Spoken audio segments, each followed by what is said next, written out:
Welcome to Forever Exiled. I am Justin A.K. Tags. And I am Tyler, Wrecker of Days. Welcome back to your regularly scheduled podcast for 298. Yes, it is. And I guess the listener schedule hasn't changed at all, but it was quite different for us. Yeah. I like your shirt, man. I love the navy and the pink. Yeah, it's nice. Gotta rock that pink. He meant in a non-sexual way. Nope. It's nice to see, hear, be around everybody. Thanks for being here. Yeah, thank you. For first off, as well, shout out to everybody who resubbed up over the past couple weeks on Patreon. We love your faces. Patreon's access to After Dark podcast. After the podcast, we do more stuff and things and talk. So thank you for your support. We appreciate it. Checks in the mail. Did we say Happy Father's Day? Nope. We didn't say Happy Father's Day last week? No, I don't think so. Well, no, because we did it too early. Yeah, well, Happy Father's Day, fathers. You're appreciated. And in typical Father's Day fashion, you're getting thanked the least. Yeah. Not a complaint. No. You can never, ever do the whole father versus mother bit. Never. No. Never. Nope. There's a comedian who talks about it. He talks about Father's Day and how it's like the 32nd most popular thing. And he starts talking about the ones that are above it. He's like, I don't even know what that is. That's funny. So funny. So yeah, Happy Father's Day to everybody. How's your week? Oh man. Week and a half, I guess. Almost 2 weeks. Well, you and I haven't seen each other in almost 2 weeks. So Justin was gone, for those that are listening for the first time, to the Montreal Grand Prix. We're big Formula One fans. We live on the west coast of Canada. So for those of you that live in itty bitty countries, size-wise, population-wise, yes, but size-wise, no. Canada's It's too big. So what? Montreal's like 5,000. I don't know. It's 5.5 hour flight. Justin That's all I know. Flight. Whatever. It's about distance 5,500 kilometers away, but we're big GP fans, Formula One fans, and Justin had an opportunity to go that he couldn't pass up. And so that must have been amazing. How was that? It was cool. It was cool. It was a cool experience. It was very surreal. Like I had a couple moments, I guess we'll do my week first. Fine. Couple moments, like a surreal moment where you're like, oh, this is really cool. Like you're right at the corner that you've played the game, you've watched the races. Like it was really cool. It is too many of the one thing that I don't like more than almost anything. And that's people. There were way too many people. Holy, it's just a sea of humans everywhere. And you're packed in like sardines and you're sitting on like a metal bench. So we had these little chairs that we had brought with us, these little L-shaped fold up, wrap up chairs or things. So you can like lean in your legs, apply pressure. After the first event, Josh and I were walking around. Both of us bought $35 cushions, like the GP cushions, just to try and soften it up. But it was really cool. It was a fun event. I got wickedly burnt the first day like an idiot. I thought I put stuff on. I have like the burn that's on my neck. I don't even think you'll be able to see it. There's like a red mark here. It's like, no, it's camera not, doesn't do it justice. Sorry, man. It's one of those like, just I can't even see that cut, son. Wow, that must really hurt. It's not even just a normal burn. It's something else. It is brutal. So that night I was just, it's category 3. Yeah, I was hurt. And so we went walking around. I went to an IGA and I was looking for anything that I could use. And I found a tea towel, a Canada tea towel. So I folded it up, put it under my hat, and then it became a cape for me for the rest of the time that I was there. At one point I put my windbreaker on. I saw in your pictures that you went like that, and I'm like, oh wow, he was a little bit more prepared than before. I didn't realize that because all your pictures before those selfies or the pictures Josh was taking of you, all those pictures were just of the event, not of yourself. So the first picture we got of you had that. You had your nice little flow going, yeah. Yeah, that was, and it was funny too. By the end of it, other people around me were doing the same thing with like napkins and anything you could find to just, because it was so sunny. There's no cover at almost any of the grandstands in Montreal. So yeah, it was hot and it was too many people, but I had fun. Like I'll tell you more about it probably in after, because it's not for here, but there were some pretty funny stories. The urinals were hilarious. The porta potties. So funny. You don't have to save them, man. Who cares? Nah, I could talk forever about it, so I'll talk to you about it in after. But it was pretty funny. Then I will ask you one more question. Mm-hmm. The race itself, for those that haven't watched it, you're a week behind. So sorry if this is going to spoil something for you. We're just earmuffs for 2 minutes, whatever. Mm-hmm. But pretty epic race, right? Yep. And you saw, despite the fact there is a team that really has no contest with the others, you saw a pretty epic battle and a pretty epic crash with them. Did you actually see, like, it was coming down the start finish straight, right? But from your angle, could you see the start finish? You couldn't see the start finish line, but you could see this. We could see the front two, right? We could see where the front two cars lined up. We could see them, and they crashed like literally right after that. And he just like rode the wall, and then watched him get out. I have to say, the craziest part about watching it is the pit exit of Montreal. It's actually scary because the cars come around that corner so fast. Like, I've watched the races, I've played the games, but seeing them at the rate at which they can accelerate is insane. And you have a car that's like puttering out of the pit exit, and another car is just tearing into that corner. And so many times we saw cars lose control on that corner and slide into the pit area. I was like, this is gonna be epic. You had the best seats in the house, man. They were great. When you were talking about having, like, not every pit exit's like that. Like, if you went to Jeddah, for example, that pit exit, you're like, oh. Yeah, right. Yeah. Right? But this one's huge. Even if you went to the one, like the British track's an amazing track. But if you get a pit exit seat, nothing's happening. Right. They're just all driving into it. Yeah, it is a crazy pit exit. It's nuts. It was fun, but I felt like price 50%, at least 50%, maybe 60% of the time I'm watching the screen. So like it was cool. I don't know that I would go there again, but maybe to a different one that had like seats and covered areas. But you watch the cars for a little bit and then you watch the screen. You know, like even sometimes when cars were actually coming around our area, we're still watching the screen because there's something more important happening somewhere else on the track. So, but we got to go down onto the track and take some pictures down there on the track, and the Porsches were insane.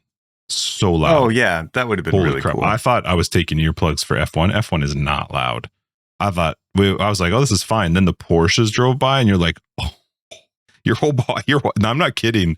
Your whole body shakes, and they do a rolling start with like 400 cars coming into that corner. Like if you open your mouth, you can feel air leaving your body. Like it was intense. It was so cool, but it was fun. It was a cool trip, but I was tired, man, when I got back. When this new set of regulations and these engines came out, actually, I think it was 2 sets or 3 sets of regulations ago, people like Christian Horner and Total Wolf were being like, the engines aren't loud enough. Like those are actual complaints from the honchos of some of these F1 teams, just because it was actually a consideration for the customer experience, right? They sounded so I'm still curious cool, what they're going to sound like next year, right? Yeah, they weren't very loud. So it was a fun event. It was fun to go with Josh and hang out. And Montreal was amazing. The food there was incredible. We stayed in the Latin district and we went down to Old Montreal a bunch to eat. I don't know if I showed you a picture, but when we first got there, I was like, Josh, what did you get us into? Like, we're in the ghetto. We get to the address that we're going to, and it's just a flat. The place we're staying at, it's just like this little apartment flat.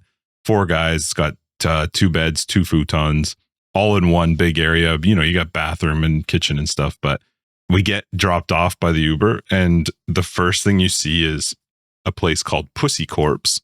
And it's Pussy Corpse with a picture of a like half naked woman, and it says 24 hours in like neon lights, and it's exotic massages and a strip club, right? Like literally right beside the door we walk into, this tiny little door to get into our area. French. Of course it's French. So it means body, not dead body. It just means body. Pussy core, I guess maybe. Yeah. But it was pretty funny. It was a good time, good trip overall. I was tired though. I was surprised how long it took me to get over that 3-hour difference compared to traveling to other parts of the world. That 3 hours for some reason really messed me up. So, but then other than that, it's just been work. Like, yeah. So how's been getting back into your work week? It's been a zoo, an absolute zoo. So yeah, it was good. It was a good week overall, but how's yours? Good. Oh, how's life been? No. Absolutely nothing new. Son's loaded up with kids' birthday parties, and I reject, like, you know, there's those kids where it's like, and I feel bad for them because a lot of the times, I mean, sometimes when a parent invites the whole class because they don't have a lot to of friends. A birthday party, right? Yeah. A lot of the times it's because they don't have friends, and the parents just like, hey, maybe 10 will show up. Right. Unfortunately, I don't have the money, to go to like 40 birthday 8 parties. of those a year. So we are, despite the fact that I get the heartbreak of the reason as to why that most of the time. Sometimes it's just parents like, we never let us do it. Mm-hmm. But we don't have the money for that, so we don't do that. They got to be friends.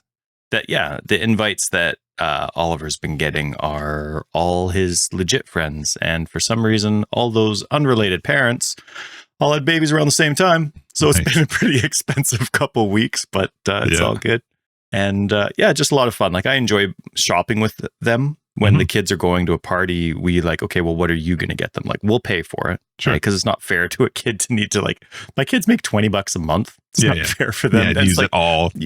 That used to be our limit for buying gifts for kids. You can't do that. Like, now it's $40. So hard now. Yep, it's doubled. Sure. And what am I getting the person? A book and then $20 gift certificate. Like, there's no, you can't even buy Lego for $40 unless you're getting them 150 pieces. And that just feels like a slap in the face. Yeah. So, honestly, just giving $40 is like the best gift you can give a kid now anyway. But I like to let the kids pick. They have to do the shopping. So I'm like, okay, well, what do you think this person would like? Okay, well, we've been shopping enough. Where do you think we can get that? Which 2 or 3 stores should we check out? And so it's really funny because as the kids get older, they definitely know what their friends want. And so Oliver went shopping for 3 different birthdays this week. And I swear we were done in like 40 minutes. But awesome. They were like well thought out, exact to the point. Nice. For the kid. It wasn't like we're all just getting gift cards or something. It was good. So anyway, we're good. I mean, life is great. People are healthy, and my lawn is growing in all the wrong places and forgetting to grow in all the right places. And the end of spring is near. We actually had quite the thick sun. Like, we had like 30-degree sun for a week and a half here in springtime. Now we're getting that like late teens, cold, maybe it'll rain, maybe it won't weather. But like with July 2 steps away, that mid-30s heat is coming back. So that grass isn't going to grow until until fall time now. Nice. So anyway, things are good. Can't complain, and I'm happy to see you. Yeah, me too, bud. It's nice to see you too. I have a time limit today because half an hour ago we got an email from the school saying, hey, there's an assembly today and your daughter's getting awarded with a pretty good award. You should come. We're like, oh, cool. You just found out today? That's awesome. Thank you. Oh, I absolutely hate that. Hang on. Let me make sure that. Okay. No. My daughter's got a secret assembly coming up as well. So I wanted to, you terrified me. I'm like, was it now? No, that's awesome. Which kid? Sophia. Nice. So good for her. We'll see how that goes. And Logan got a job.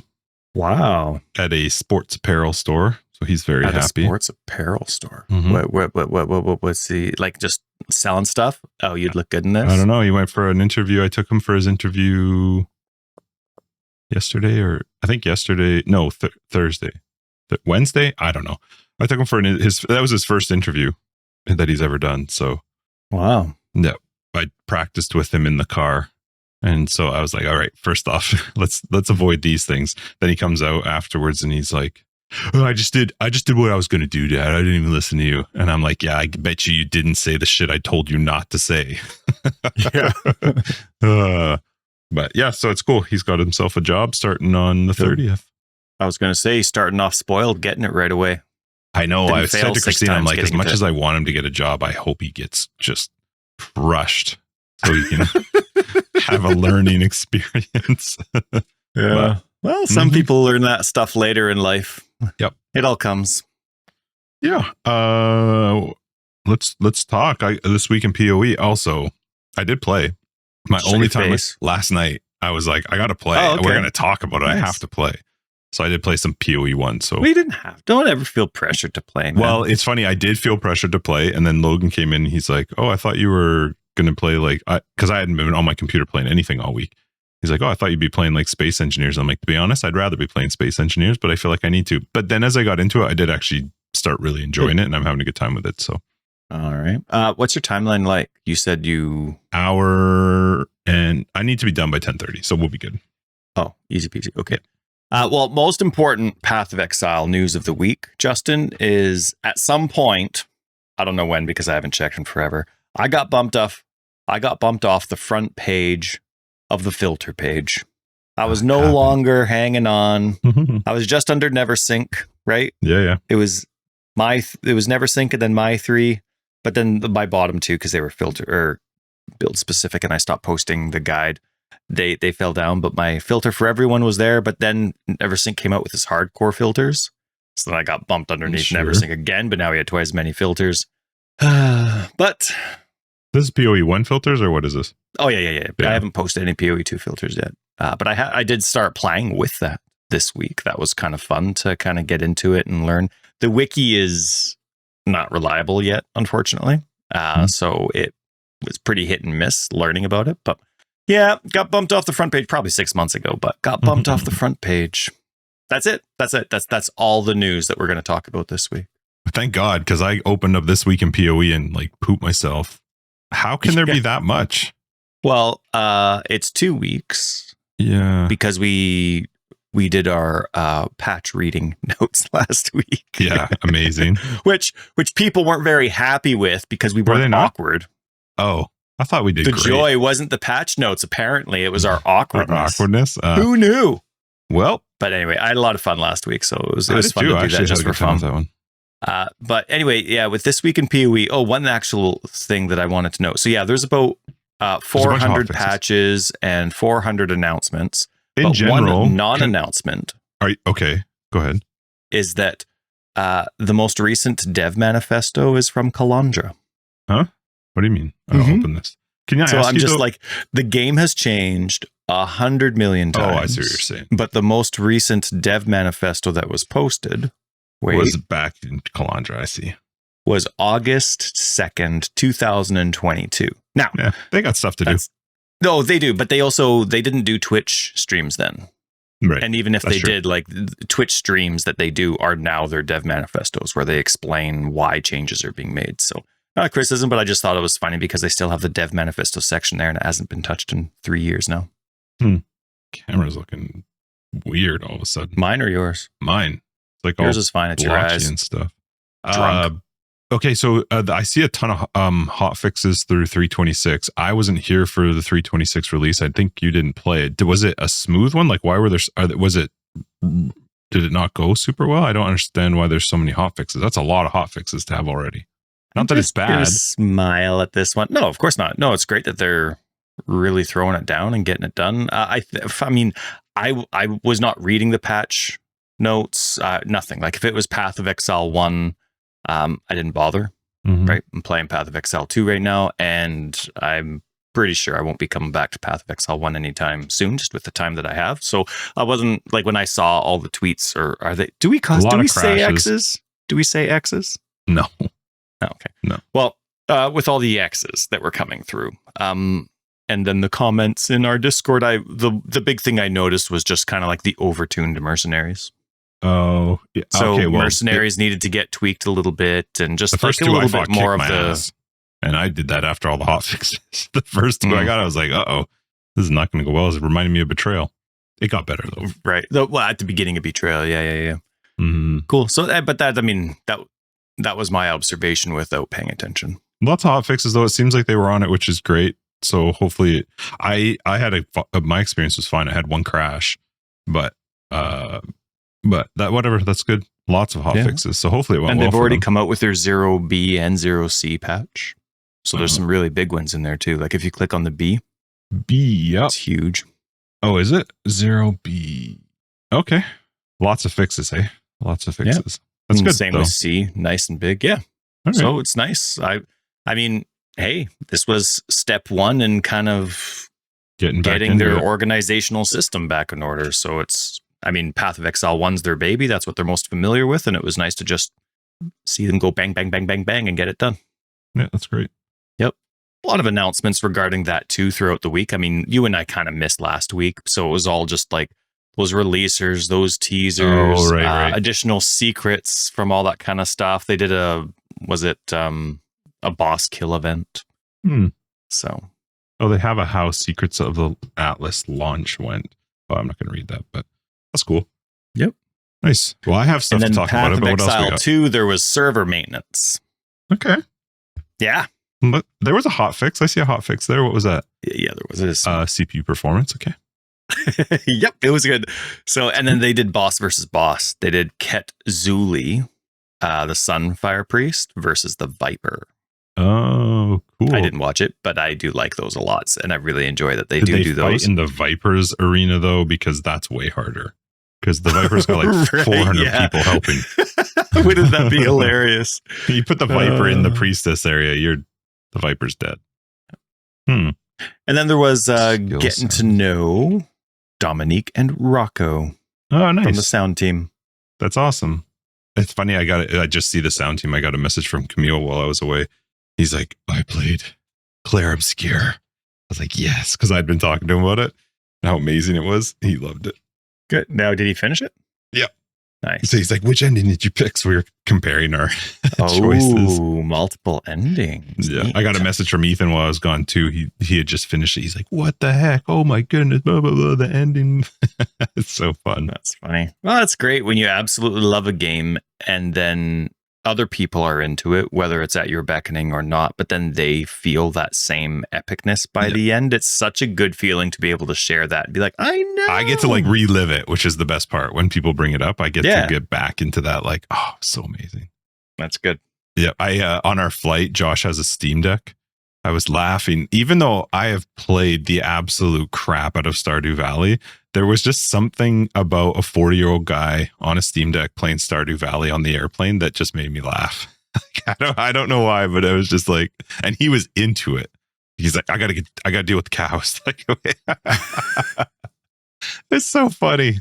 Yeah, well, that's a game that's not good for traveling. Because you can only save when, like, at night when you or sleep. when it is. Yeah, that's right. Yeah. I don't know how the Steam Deck works. Like, I don't know if you sleep. I don't know if the Steam Deck like stays in an idle state. Maybe when you, I don't know. I have no idea how the Steam Deck works. But yeah, he was playing that. It was fun. Cool. So what did you play this week in Path of Exile? Because I did one. I did PoE 2. Do you want to talk? Do you care about if it's PoE 1 or PoE 2? No. All right. Cool. PoE 1 related. Thanks, Clay Palace, for gifting for stash. What are they called? Guild stash. Yeah, just yes. Thank you. And was this for 1 or 2? We appreciate it. For number 1. For number awesome, 1. Thank you. I wouldn't have been able to do it for number 2. Actually, we should probably consider, if you're playing PoE 1 and I'm more into PoE 2, we should probably switch. Who's in charge of which guild. Whatever. We'll figure it out. We'll just grip it and rip it. The only reason I turn on Path of Exile 1 is to add people to the guild. I invited like 3 people to guild this week in one day. I saw, yeah. And then just to reorganize stash tabs at the beginning of launch. Like that's do you have to do it every launch? Yeah.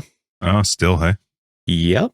It is not 1.0 in Path of Exile anymore. It is 3.26, and I am still needing to reorganize guilds are still in beta. Tabs. Guilds are still in beta, but no need to change it for Path 2. Things are fine. It's working just fine. Something to think about. Thank you, up, because I'm in Path 2 when I play video games, and not in Path 1, but you imagine if they just let officers do stuff like anything. Yeah, just imagine. But anyway, thank you, Clay. That was very kind of you. And so we added that in, and I reorganized everything. The guild stash tab's looking crud. It helped me out actually for me starting in late. So I appreciate it. Thanks, everybody. Yeah, it is really nice when people just go out and then they feel like sharing. Like they have what they need for themselves, and then they just huck it all in for everyone else. So thank you very much. And thank you to people that are respecting the kindness of the generosity of it. Not really. I mean, it's not like we want to have rules, but, you know, it's not your... Just don't be a dick. Super simple. Don't take all the T16s or T17s kind of thing. Take what you need, use it. Don't feel like you have to pay it back, but it's not your personal thing for you to like abuse the market with or anything. So thank you for everyone for doing that so kindly. Why don't you tell me a bit? Let's do Path 1 first. Path 1? You go first. Yeah. So I only got to start last night, but I... So you're only level 95? No, I'm just starting Act 8. So not bad. I actually went pretty smoothly.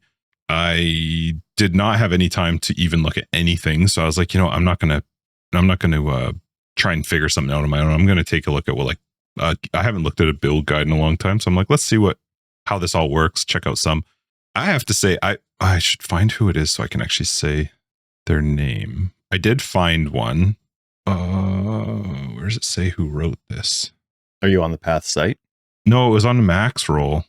and because I just started looking into some, and I was like, oh, that one sounds fun. I didn't know anything about it. There has to be a name on who wrote. Oh, Goratha.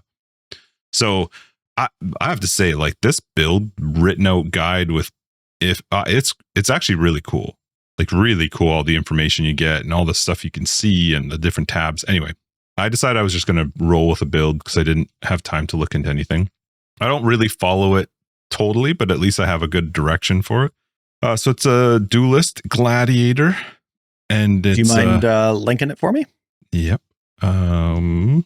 Just throw this into Discord. If anybody's looking for it, it's called Eviscerate Bleed Gladiator League Starter. That's the exact wording. It fragmented. Yeah. Very, very well written. I just thought I was really impressed with all the like information that's in there. Like that, I was just thinking to myself, like, this must have taken a absolutely insane amount of time. But anyway, so I decided to go with that. I started with the duelist, and I got pretty much right into it. There's not a huge difference when you're first starting out, right? PoE 1 still PoE 1, and I played the crap out of it during Settlers, our private league. But yeah, I got my first instance of a mercenary in the Breaking the Eggs area, I think is where I ran into the first one. Okay. Absolutely wrecked me. I was like, I was trying to hire you.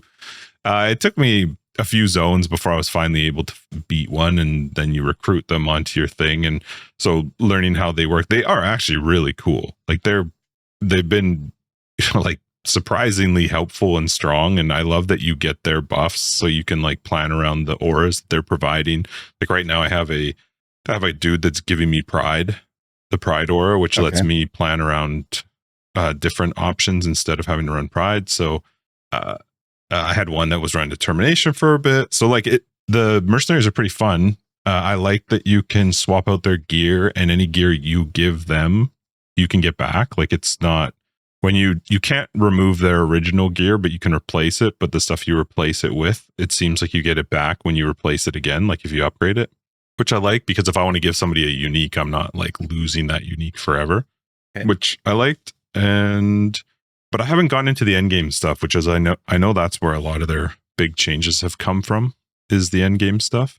But I had a good time with it. It was relatively smooth. Good. Did you pause the game? I did, by accident multiple times, and which I really actually do like.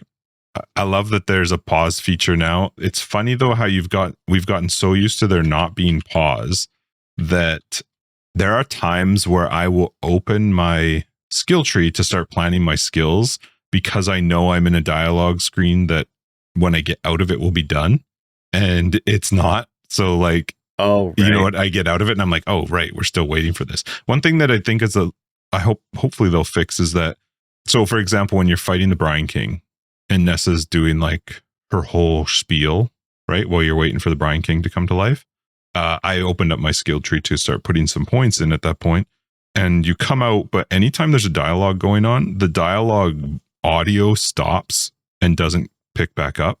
So you're just sitting there in silence while that rest of the scene is playing out, but you're not hearing, you don't know actually where you're at in there. So hopefully they fix that, because I feel like that's just a bug that they haven't sorted out. But yeah, I did pause. Love the pause. I love that it's pausing in almost every scenario I've run into. Like even when I go to talk to a mercenary, I don't have to worry about clearing everything that's just nearby, because everything pauses while you're speaking to the mercenary. All right. What else did I do? I didn't do anything really that was different though. The build's seeming fine. It took me a long time. It's a retaliation build, which I've never done before, where it's like when you block, the skill becomes available. Okay. So it's taking me a little bit. I may have bitten off way more than I wanted to chew, because we're also now talking about quite a few buttons, right? Like I saw on your pros and cons list for the build, it was a lot of buttons. Oh, see, I might have missed that, but I honestly didn't do a lot of digging. I literally just looked up some Path of Exile 3026 starters, and I think that was like one of the like 3 on the top like they had 10 on per page. And I was like, ooh, eviscerate, bleed. Yes, please. That sounds fun. I didn't really pay enough attention into like what it actually meant. So yeah, but I've ascended twice. So I finished the Cruel Ascension, and right now I'm just flying through. I really want to get to Endgame. My plan is to get to Endgame today before we do After Dark, because I want to see some of this new stuff. But so far it got more fun. After you beat Jamiroquai for me? Yep. Hold on. We're going to get into you playing new PoE character. 2. I was thinking it's about not a chronomancer. It's not a chronomancer. I'm not helping. No, it was sorceress. Oh boy. So we're back to last. Stormweaver. I was laughing to myself. I went with Arcane Surge. You sent me the message. I did want to help, but I couldn't that night. But then the next day I was replaying reliving our conversations as I do. I like to rethink about you. And I was wait a minute. Jamiroquai Act 2. Why does he need help with that again? We already got past that. Like, I'll explain in a bit. We'll finish. Oh, yeah. No. It's all good things. All good things. Yeah. But you know what? The mercenary part is very fun. They are very, very strong, which I do appreciate. It's kind of fun having like a little buddy to help you, and you get an automatic button to like summon them back to you, and they heal for a percentage of their health when you do that. They have like crazy skills. Are they skills. Like just the big guardians? You have to hit a button and they show back up? You don't have to. No, they'll follow you. But if you want to just pull them back to you and help heal them, because they if they die in the zone, you can res them, but they won't come back till the next zone. So, you don't want them to die. Oh, right. I'm curious how it is in mapping. Mapping would be the same way. Once they're dead, they're dead. You wouldn't have them back until the next map. But you do have to pay gold to res them. So if you hit that button, but again, that's just another button. Right? Like, so. True. But I haven't gotten to experience any of the endgame stuff. The new, like, crafting petals, the metal, I don't even know what it's called. The freaking silver feather things. And I have no idea how any of that stuff works yet. So I'm excited to try and get into that part. But so far, the mercenaries have been really cool. I haven't figured out enough what to do with them besides just be like, okay, I'll take you. You can, like, either fight them and take their stuff or exile them so that type doesn't ever show up again, or recruit them. You can have 3 on your team that you can use whenever you want. Yeah, it seems good so far, but I haven't experienced too much different outside of the normal Path of Exile, right? So your campaign, yeah, but it's when you talked about the silver feather, you reminded me of my favorite gameplay trailer that I've ever seen. Dark Souls 2 has the most incredible gameplay trailer on the planet that has ever existed, and there's a part where the Lady Emerald, she gives you a feather. That's when you unlock fast travel in the game. Yeah, that does seem because familiar. remember, it wasn't a thing in number 1, and so that was kind of one of their big things in the second one, but he grasps the feather. And it doesn't seem like a big deal until you've played the game. But then, the feather. But I heard what you were saying. It was good. I haven't, like I said, I'm excited to try the endgame stuff and see how the secrets of the Atlas part is.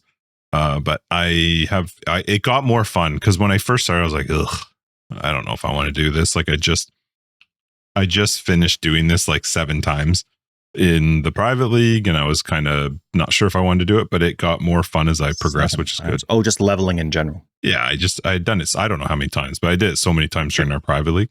But also it took my brain a little bit to get into playing games mode just because the week's been nuts and busy. So, but it was fun. It was good. I'm excited glad it was, and I'm glad you took some time to yourself. It's tough when you see like the work piling up or your task list so overdue to take time for yourself, but it is important. So I'm glad you did. Yeah, it was fun. How's Path of Exile 2, and why are we on a new character? So, my primary character that I've been playing for a bit and have been experiencing Endgame, which is nice. Barely. I'm like 10 maps in. I'm just touching corruption on my way to the tower. It's so cheesy, man. Like how like they do the storytelling now. Like Doriani pops up in a little speech bubble on the side, like I'm playing a cheesy little mobile game or something. Like it's really cheesy. I don't even remember that. Yeah. Oh, and now that you see the corruption, now you can do this and come back to me when you're finished this section. Oh man, I didn't even notice that. Oh, come on. Like, just give me the little text on the side like usual. Like, it's my fault if I don't see it. So anyway, but so I'm going through, but with my character there, So, I love minions, right? And I'm a relatively slow reactor for things to compute. So damage that is not dealt by my reaction time is how I'm most successful, even if it's not the most optimized skill in the game. So skills in Path of Exile 1, like zombies or righteous fire, or finding automatic ways to, cast SRS or something, like those were skills that were easy for me because I didn't have to aim them. Even if Volatile Dead didn't require corpses in the first game, that would have been a perfect skill for me. So in Path 2, it's a little bit more difficult to find it because minions, as we've said 1,000 times, are in a or skeletons anyway. I'm not sure about specters, but skeletons are in a really crappy state right now. Offensively, once you get to a certain state, not too bad for some of them, but survivability wise, it takes a long time to get them there. And so through progress, just going through the campaign, I actually found the most efficient way for me to play and enjoy minions was just to use skeletal warriors and explode them. Just put on minion instability and what's the other one where they start ticking down? Infernal Legion? Yes, thank you. And Infernal Legion, and then of course support that. And the nice thing about that is you automatically get your sockets as your items drop, right? Because you don't have to use any lesser or greater jewelers for those. They just automatically 4, then 5, then 6 link. So that's nice. And so that's how I'm going through. And the damage is really good when they hit, but you're limited to a few things when you're getting there. So the more you play a build, the more you start seeing through the things that maybe frustrate you long term, or you can see man, I'd really like to optimize this. I wonder if a different build can do this. So I have all the nodes for revive time, and the revive time is 5 seconds. That's a long time to have nothing around you. Mm-hmm. And their minion nodes are spread out enough. I'm not taking any resist. It's just life and damage. Damage does seem to improve minion instability, even though it only says life. I assume the direction that Path of Exile is going is you focus on the tags as much as you focus on the description. So, for example, the description of minion instability says explodes for whatever percentage of the skeleton's life. Okay, so by only reading the description, only minion life impacts the explosion damage, right? And then, of course, you can scale what that damage is, which is fire. But when I add minion damage nodes from the tree, I can see a substantial difference in the damage that's being dealt. And I assume that's because minion instability has a minion tag, right? Right. Not sure if that's the way it's planning on going, but that's the way that it currently seems to be. So those minion nodes, I'm taking all the minion life, well, not all, but the majority of minion life and minion damage nodes without any mitigation so that they can explode quickly. And I want them to explode as close together as possible so that 5-second cooldown or revive counter is actually 5 seconds. I don't want them going 1 explosion here, 2 seconds, another explosion there, because then it ends up being 8 or 9 seconds. And that's just way more vulnerable for me, right? So that's how I'm going. But it's really good. So I've increased their AoE as well. And because they can't always reach an enemy. So sometimes, right now, I have 13 of these skeletons running around, and that's big damage. But if only 5 of them hit, that's I got to wait another 5 full seconds until I can try again. And I hope I'm in a situation where they can all reach this. If they hit because of they can't run around, it's on a ledge or something. Okay. Yeah. And now it's awesome when you're clearing because they'll just run in a whole bunch of different directions. And the majority of the time, 1 or 2 skeletons will kill anything but a rare. Sure. Well, some magic enemies, we know what magic enemies are like in this game too. But so it's awesome for clearing. But for bosses, it's okay, well, where are they going? Or if it's one of those boss fights where there's ads, the boss isn't going to get the damage. And so, but I could use the minion direct button. So it's not a criticism to that. It's just I'm trying to do it with, I'm learning the build. I'm figuring it out. Mm-hmm. And so I'm not guiding them, and I'm figuring hey, if they're hitting at something that I'm not planning for it to hit, it's probably just keeping me alive anyway. So life goes on, but it's a long cooldown. And because they're so spread out, I can only really focus on one form of mitigation. So it's either curses or energy shield, but I opted for curses because of mitigation as opposed to energy shield without mitigation. There really isn't anything for a character in the northern part of the screen to care about physical damage, right? Even if I go CI and I'm immune to bleed and poison, corrupted blood is a physical damage dot, and I'm not immune to that.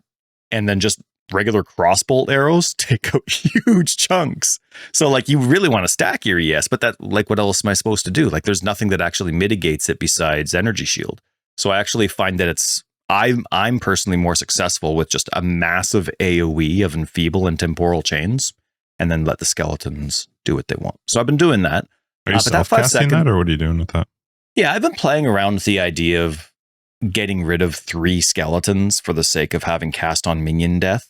But I can't do cast on minion death when I have 10 other exploding characters, because my mana just disappears when they're all just constantly cast. Because it's 2 skeletons and I get a cast, right? So all of a sudden I have like all my mana drains as it's constantly casting the curses that are attached to cast on. So yeah, so when I'm playing with minion instability, I'm really only using 1 or 2 curses. Self-casting X though? and Y.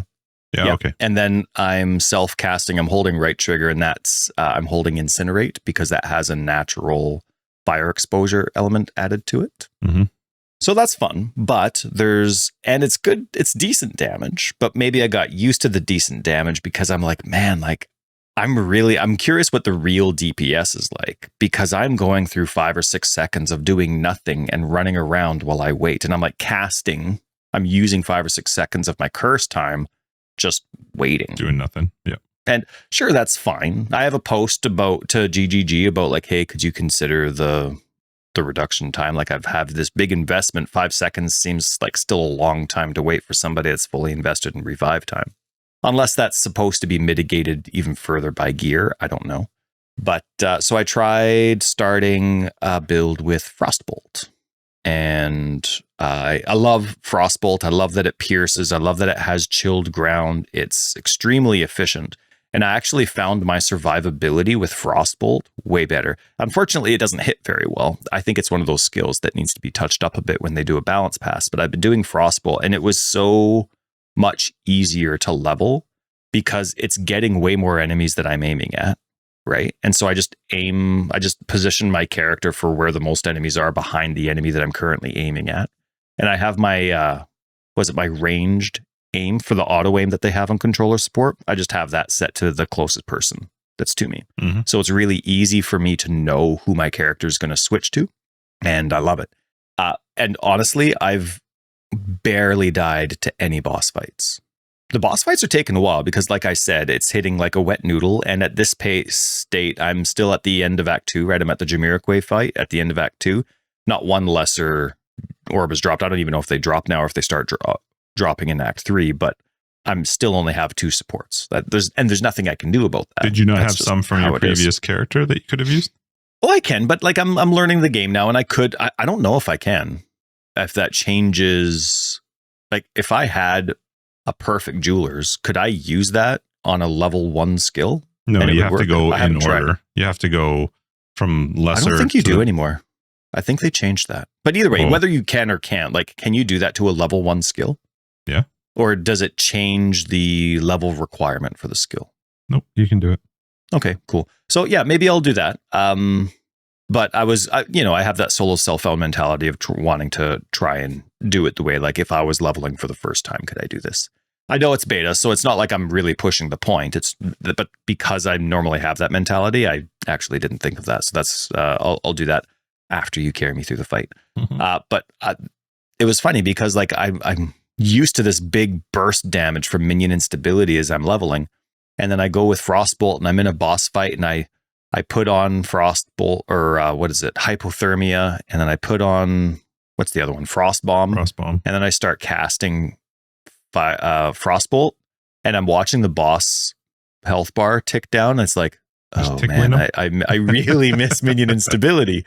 But then I start thinking like, okay, but remember, like you see big chunks, but then you're not doing anything for a bit. And then all of a sudden the boss is dead. And I never really ever felt like I was in danger because that chill just is that efficient. It's like getting temporal chains before you unlock like that bottom tier of skills. So I've been having a lot of fun with it, that's for sure.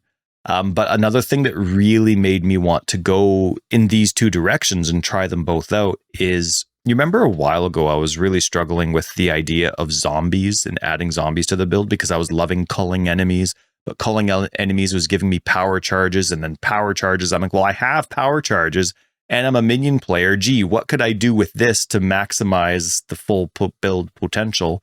Obviously, zombies with empowered zombies. And so I was mulling through all these different theory crafting options for how it would be easy and beneficial to use them. Of course, zombies are in a dumb state, so there's no reason to ever use them. But I discovered I couldn't even trigger them. And it's one of those things where it's like you're going from one game to another and you don't realize the information you're carrying from one game to another. You know what I mean? Zombies aren't spells. I just cannot trigger them. So all these theory crafting ideas I had cast on minion death specifically says you can't cast minion skills. And I'm like, oh, okay, well, that's just a restriction to the spells. So I was looking at like cast on ignite, cast on freeze, cast on this, cast on that.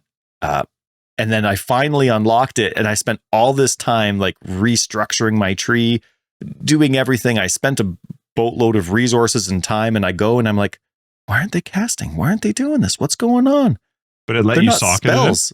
They couldn't. Yeah, it was glitchy there. So, just one of those things where I took Path of Exile 1 information, didn't even notice there wasn't a spell tag on zombies, and so that's kind of like where I was in a way forced to go to minion instability, and then after a certain amount of minion instability and seeing, how can I maximize these 5 or 6 seconds that I'm at, that's when I went back to Frostbolt. So we're going back to Sorceress, which you know well. Why? It makes more sense for magic, but what's the direction?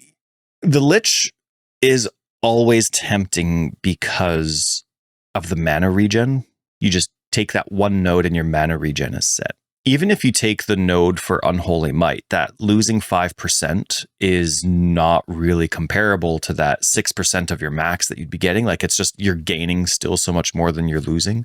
But if I'm self-casting, one of the things that is, as somebody that likes automated skills, the frustrating thing for me with the current setup with PoE2 is that I'm mitigating my damage for the sake of trigger. And I get it. Like, that's a very fair compromise where I need to reduce the amount of minions I have, which, whether they're support or offense or whatever, for the sake of including something that I think is pretty hefty, but you have like 60 spirit for the majority of skills, 100 for some, and some of them are even a little bit more additive too, right? Like you add clarity to something, and it increases the amount, or even blasphemy. Like it starts off at 60 per spell, but then if you add something like heightened curse efficiency, well, then that goes up even more. So it's already a very hefty cost for spirit, but you need spirit to be a minion player. Otherwise, you're not a minion player. So I have a difficult time using automated skills when I could just have more minions. Mm-hmm. So I'm finding that I'm happier as a minion player with my minion instability anyway, having only minions for my spirit consumption. That's it. Everything else is self-casted. So I've succumbed to using one curse and my buff spell, right? Which is Incinerate. So then, okay, is there a real value to being the Lich? Yes, I get that free mana regen. Awesome. Curses are expensive, so that works. And I can hold Incinerate and cast my curse almost whenever I want, and I don't really have to worry about mana. That's great. Going to Frostbolt, there's a lot less that's attractive about the Lich. And so I did want to learn a little bit about mana consumption because this is my first time hitting Endgame, but I'm doing it kind of with free mana. You know what I mean? So I wanted to learn a little bit about how much investment I needed for mana regen, if it was easy, if it wasn't, do I need gear for it? Is it only 4 nodes that I need? Do I need 20 nodes? So I did want to learn a little bit about that, but then also I just love the idea of constantly slowing enemies. And I love the idea of triggered spells, triggered supports, triggered this. And I'm not going to do that with a minion character. So I'm holding Frostbolt, and then I'm hoping to use my 200 spirit for things that are beneficial. And then I also wanted to learn, of course, about how mana regen currently is in the game. You just said you're constantly slowing people. Are we back to a Chronomancer then? No. That's just because Frostbolt. The chill? Oh, okay. Yeah. Okay. And so the reason that I went Stormweaver was I'm not excited about any of the ascendancies for any of the builds that I like. I don't find them very attractive. But the Stormweaver had, the Stormweaver had things that was useful. I definitely didn't look at it and was like, that's exciting. But I really liked both Arcane Surge nodes. The one where everything shocks is nice. The one where everything chills is nice. I'm already always chilling, but then there was the idea of having 2 chills that could, as far as I could tell by reading it, add up to a 70% max chill instead of 50. I'm currently not hitting 50, so that one's not really tempting. There's the exposure node, right, that adds an extra 12 to exposure, and I'm big on lowering resists because that's, in my math brain, that's more efficient against the more difficult bosses. Like lowering resists is better against the rares and uniques. So, it had 4 or 5 options that would be relevant to the build, whereas nothing else did. So, but because I'm practicing with, or I'm like trying to figure out mana, I wanted to do Arcane Surge. So you've ascended already? I have, yeah. First one, yeah. nice. And it was, first try like that. I'm saying like Frostbolt's weak, but it's strong. What else are you doing besides it? You're just doing Frostbomb and Hypothermia? That's it? Those 3? And it was Enfeeble before that. But that's it. Well, and I'm going to be doing, what is it? Frostbomb. And then what's the one that explodes frozen enemies? Whatever that one is. Cold Snap, I think it is. And then I'll be auto-triggering a curse. Maybe 2, probably 1. Auto-triggering like on a crit or freeze, or like what are you doing? Probably on minion death. So I'll still have a scepter that'll have 2 skeletal warriors, and I'll still have them explode. But then every time they explode, these things go off, and that'll be once every 8 seconds, which is more than enough in a boss fight. If you're fighting one enemy, that's more than enough for the curse to go off, the curse duration to keep going, and then the curse gets reapplied. And that just all happens away from those minions, can you? It's just it's auto-triggering, and it only costs 60 spirit. And the thing that's very attractive about cast on minion death is it's basically every time those 2 skeletons die, it gets cast. And it gives me an extra 100 spirit. And cast on minion death, the spirit cost doesn't increase. You can put as many active spells in there as you want, and it's still just 60 spirit. So you can really maximize that. And because it is easy enough to do it, like I tried using cast on ignite and cast on freeze, that stuff takes forever. Especially like it really does. Like it's not worth it at all. It's so incremental that you may as well not use it. So that's where I'm going with that. But unfortunately, Jamiroquai is Jamiroquai. I have no hope, man. Like I have 0 hope in that fight. Actually, one thing, I wrote a post about this because it broke my heart. I finally had movement speed drop in the campaign. It was 15%. I couldn't believe it. I was so excited. And it was like in Act 2 somewhere. And the first thing I thought of was like, screw you, Jamiroquai. I'm going to crush you. I get to Jamiroquai, and his most frustrating attack that he uses against me, it's irrelevant to movement speed. I can't outrun it. He still hits me like I have 0 movement speed. It's just that stupid spear throw. It's like the default throw that he does in first phase. I actually find the second phase easier. Are you talking the first phase or second phase for the spear first throw? Phase? In the second phase, it's way busier, and so I deal damage less frequently, but it's easier. Everything's telegraphed a lot better, and it's busier, but it's telegraphed better. Whereas in the first phase, there's a lot of dumb little things, right? Like his spear throw that he does, his lightning spear, you have to dodge roll that. I cannot outrun it. Whether I'm on the inside, whether I'm on the outside, all of it. When he's chosen to throw a spear, I have to roll out of the way. And it has a relatively big AoE.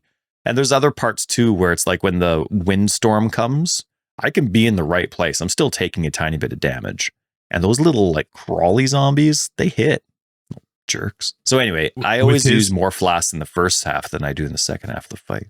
With his spear throw has always reminded me of Hail Rake in Act 1's ice attack that he does, where I'm like, they're cheating because they know where I'm going to go. So what I found with Jamiroquai though is it was a stutter. It was a cast, move, and that always made it so that he was attacking the spot when I casted, and it was just enough time out of the cast to move around him that I wouldn't get hit by it. Was the move a walk or the move a roll? Just a walk. Because I'm doing the roll and I don't have time to cast until he chooses to do something else. So if he chooses to do 10 spear throws in a row, 10 spear throws in a row for me would have been awesome, because there was enough time to cast move. If I kept moving, because you know how you get that stutter as you're casting? Yeah. to be cast moving, and he would always throw at the spot where you had to time it though right to make sure that the first one started at that point, because it was true, if you just keep moving you always get hit by it, but if you cast move and you can time it, he tends to just then throw it at the spot where you were casting. But I'll give it a shot, because I have ascended, so I do have, and the thing that's I noticed about Arcane Surge is that it's more, not increased. Right. So it's 10% more cast speed and 20% more mana regen, or the opposite. No, I think it's that way. But anyway, so I'll give it a shot. But I don't have a lot of cast speed currently. Yeah. And Frostbolt, I don't know if they're all like this, but I feel like maybe it's slow. I don't know. It's slow. I don't know. Like, I haven't inspected the cast speed and compared it to other skills. So I'll give that a shot while you're beating it for me. I'll help you. Yeah, we'll get it done. Thank you, man. Thank you. Do you love that was the first message that I sent you after your trip to Montreal? You have this epic trip to Montreal, and I'm like, Justin, can you beat a boss for me? I will. I wanted to when you messaged it, but I couldn't. Yeah. Well, that's good. I'm glad you're playing. I'm glad you're trying something else now. I'm glad you got to Endgame. Yeah. No, for sure. It's nice, because I also find that it's nice to have characters. Like, I'm not always in the mood for one character. You know, sometimes I'm in the mood for something else, and it's nice to be able to just be like, oh, sweet, they're both in Endgame, so let's give it a shot. And this Endgame, it seems like you can choose your difficulty anytime, anywhere. You know what I mean? What do you mean? How's that different? What do you mean that's different in that sense? Well, no matter where I am on the Atlas, I can choose to put Waystone 1, Waystone 5, whatever it is. I can choose which Waystone I put, but I can put that anywhere I want in the Atlas. I mean, maybe there are certain spots that require a certain tier or higher, but it seems like all the travel nodes that get you there, you can do whatever you want with. Whereas with the other game, you couldn't do that. Once your Atlas was unlocked, that was it. And you had to manage your own set. Like, there was no, I guess in the way they're similar in that regards, but I'm talking progress. Like, I can still expand the Atlas any way that I want and with my new character. And I'm actually progressing it. Even if it's pointlessly progressing it, I'm progressing it. Whereas in Path 2 or Path 1, when you get to the end game, and if you already did the Atlas with a character, you're not doing anything new or special. All you're doing is leveling to get to the same end game point that you were before. So I do like that. I would call it a feature. It gives you a sense of progression, even though it is the same thing. The only thing that limits you in the Atlas and PoE 2 is there. Obviously, the Nexus, you have to that requires a progression of difficulty when you do the Nexus, which is what unlocks the Atlas points. And then there's a few. I have no idea what that is yet. That's the red thing that you're working towards. The red beam to the corrupted area. You find the corrupted Nexus, but you have to beat the corrupted Nexus at a certain tier. And that's how you progress. You got to beat it at a tier 4. And then the next time you find one, you got to beat it at a tier 5, and so on and so on. And then there are the odd nodes where you have to do like a T11 for the boss one, where it's the big boss, jamboree, where you're just fighting like 400 bosses at once. Oh, that does sound like fun though. I do find it interesting though, as I'm going through, like, for some reason now, I mean, I know they changed how death works and how mapping works and portals, and so maybe it's just not something they've come back to now, but now there's an inconsistency between the campaign and maps. In the campaign, when you die, the map itself doesn't respawn, but the bosses and items do. But the enemies and items do, right? In the campaign, when you die, you go back to the checkpoint, but it's a whole brand new set of enemies, right? But not in maps. Now, when you die in maps, it's like the first game, except you get to whatever checkpoint. You don't have to go through the portal rigmarole. So they save you that few seconds of time, but all the enemies that you've killed stay dead, and all the enemies that were spawned are still the same enemies that spawn. Now there's an inconsistency between the two, which at the end of the day, it's not a big deal, but that's something where there's no point learning this system when it's completely different later. Like, there is a value to consistency and feeling like you're learning something for a proper purpose. Well, there was a consistency when they first came out because it was the one map and you're dead, but now there isn't. I never liked that you reset a zone and lose all your items and the enemies you were fighting in Path of Exile 2. I've always thought that was a silly feature. That being said, I also wouldn't want to run through an empty zone as big as these zones are. So I don't really know why, but I guess the idea is just don't die. Yeah, I guess so. But if, for people that are concerned about the length of the campaign, an empty zone is better than a respawn zone. It still sucks though. Yeah, I think it's just less sucky. Also, one final thing before we take off. So I've been posting lots. I've done lots of feedback, a few bugs and stuff like that. I still have a huge amount that I have, some clips that I've taken in Xbox land and that I want to post. But as a result, I've been in the feedback form a lot. And the amount of... It's good to have feedback, right? From whether you played Path of Exile 1 or not. But the amount... The number of posts that are raging at the XP penalty is hilarious to me. Oh, like dying? Yeah, like people raging that they quit the game because they lose XP when they die. That's right. But it's so hilarious how many different posts there are and how much attention they get. So many people are like, oh yeah, no kidding. Oh, it's so stupid. Like, must be coming from other games or something. Well, yeah, it is. It is. And then they'll throw in comparisons to other games and they're talking about the difference between softcore and hardcore. And then you have Path of Exile players that are like, that's part of the experience. Like the softcore version of the game doesn't exist. There's the difficult version of the game. And then you could play the ridiculous version, which is never die. Yeah. Or you just lose everything. Mm-hmm. Like what these other players are used to for hardcore is what we're used to for quote unquote standard, right? And so, but anyway, the point is like how many of those posts are so rage filled that the death penalty exists that they don't really just see it as a different identity in a different game. You know what I mean? It's just, I'm done. And I mean, I really hope GGG doesn't care about that. I really hope that I want them to always keep that XP penalty. Yeah, I don't see them changing it either, but no, they won't. It's never bothered me. It's never made me angry. It's bothered me where I'm like, God damn it, I was 96 and a death is a lot of time, but that's just, I would take that over losing my character. And I think there needs to be some sort of penalty to dying. You don't want to just, They did at least a good job of removing like some of the penalties when you're doing certain bosses, certain like content. Like I thought that was actually really good because it gave you a chance to learn a boss or an experience or something without the risk of losing your progression into your level. I thought that was actually really nice of them. They've never done that before. It fixed the problem they have that we talked about when they first added this of, the fear of not wanting to practice or not being able to practice a boss, right? But at the same time, now there's an inconsistency to how the game works. Similar from campaign to maps. Now you have, this is how XP is normally earned. All of a sudden, XP is different for this fight. So I hope there's something in the game that lets the user know that, as opposed to you just needing to magically discover it one day. Because otherwise you still have the same problem. The only time you avoid the problem of, okay, well, I really want to do this boss, but I don't want to lose the XP. I really want to practice this. Oh, shoot, I died again because of this move. Okay, what's the tell again? Like, you don't want to go back into that. And if you fix the problem, it doesn't matter if the user doesn't know that the problem's fixed. I think it does tell you. I think it tells you that you don't gain and you don't lose. I think it tells you that. Awesome. I hope that's the case. I hope it's in the game somewhere. So, but anyway, yeah, I was enjoying a lot of the posts from, not really making fun of them. It's just, some people, they get so attached, like, oh, I put in 250 hours into this game. And in my head, I'm like, that's cute. 250 hours.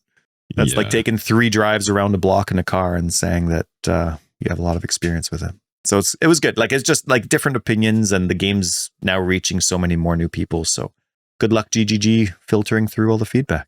Mm-hmm. Agreed. Speaking of, I'm still waiting for some responses from emails. From just re-email them. I did in December. So good luck, support team. I hope they haven't been lost in oblivion. Look forward to hearing from you soon. Sweet. Let's wrap this up. Forever Exiled 298. I'm Justin AK Tags.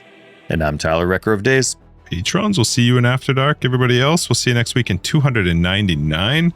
Hopefully you're enjoying whatever you're playing. just have fun. If you're looking for more information, we could it's down below. foreverexiled.com. Discord, it's awesome. Say hi. Come be part of the group. And Patreon and other ways to support the podcast, you'll find them down below and on the website as well. Bye.